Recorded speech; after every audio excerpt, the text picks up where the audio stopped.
Popi pelenggilamal singlum lagani kang leipa atho popi pelenggilamal singlum lagani kang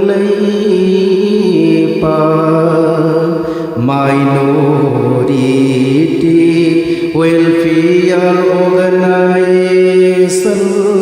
KMW Thomi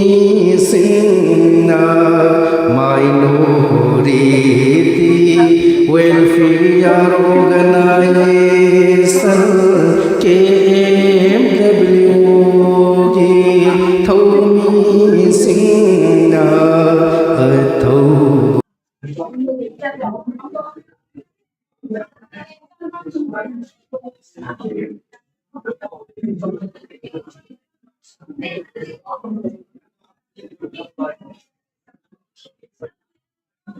Thawal misa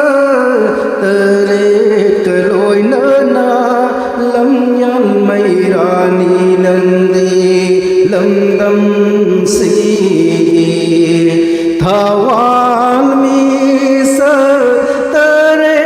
kaloi nana lam yan mai rani nandi lam dam si lam jing lam ko na sa na nào sing KMW gi thâu mi sing bo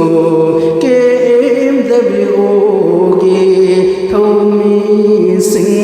bo शांति की पाउजेल पूरा दुना सिंह पातुरेल नारमोसाव थिदन सकी नसा सिंहना शांति की पाउजेल पूरा दुना सिंह पातुरेल नार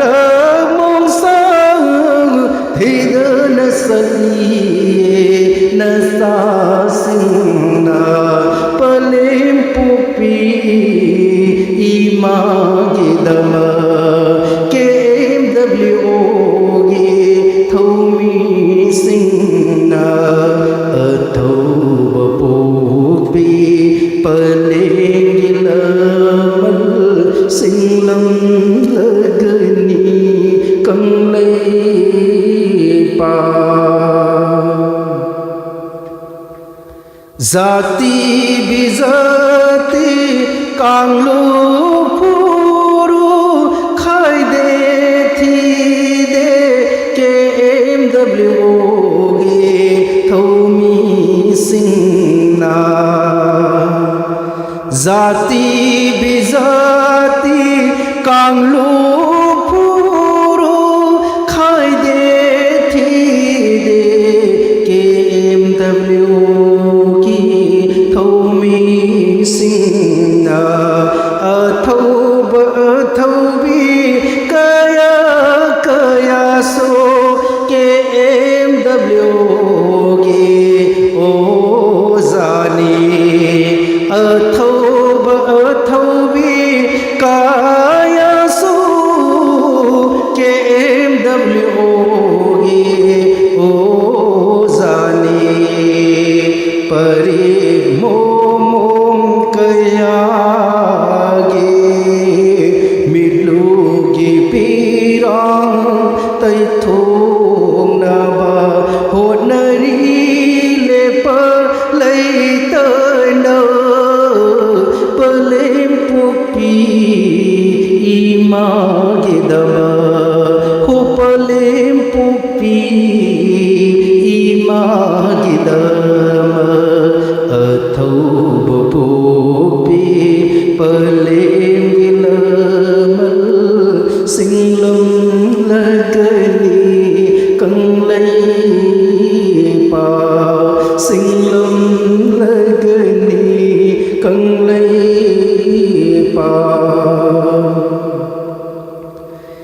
इपा इपू सिंग सलम बलम बिदा ले पलैतन सखी गनी KMW गी थौमी सिंगना इपा इपू सिंग सलम बलम बिदा ले पलैतन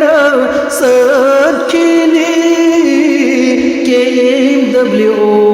गे थौमी सिंगना अपुल बगिसतम काय बयारोय तुंगी मीरोल कलम लसी अपुल बगिसतम काय बयारोय तुंगी मीरोल कलम लसी KMW गे थौमी सिंगना उपलेम पुपी इमागिदम अथौब पुपी पलेम गिलमल सिंगलम लगनी कंगलई पा माइनॉरिटी वेलफेयर ऑर्गेनाइजेशन KMW गे थौमी सिंगना KMW गे थौमी सिंगना पलेम पोपी इमागिदम हो पलेम पोपी इमागिदम